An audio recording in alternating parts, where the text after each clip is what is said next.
వీటన్నిటి నుంచి విడుదల పెట్టి ప్రశాంతమైనటువంటి శాంతి సమాధానం కలిగిన రాజ్యములో, దేవుని రాజ్యములో, నెమ్మది కలిగిన రాజ్యములో, ఎంతైనాను వడగాలైనను దాహమైనను రోగమైనను లేని రాజ్యములో నువ్వు ఉండాలి అంటే పునరుత్థానంలో లేచి యేసయ్యను అంగీకరిస్తే, రక్షణ పొందితే, ఆయనతో బ్రతుకుండగా ఆయన వాక్యానుసారంగా నడిస్తే నిశ్చయముగా ఆయనతో శాంతి సమాధానము కలిగిన అనేక రాజ్యములు అందరూ సంతోషంగా జీవిస్తాడు. దేవుడి బిడ్డ నమ్ము.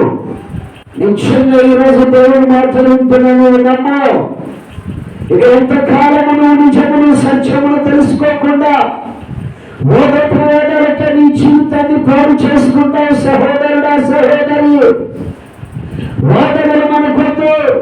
మన ఆత్మకు శాంతినిచ్చే దేవుడు, సమాధానం ఇచ్చే దేవుడు, మరణమును జయించి తిరిగి ఒక దినాన్ని లేస్తావు. లేచినప్పుడు దేవుని రాజ్యానికి వారసులు కావాలి, కానీ అగ్నిగుండానికి వారసులుగా మనం ఉండదు.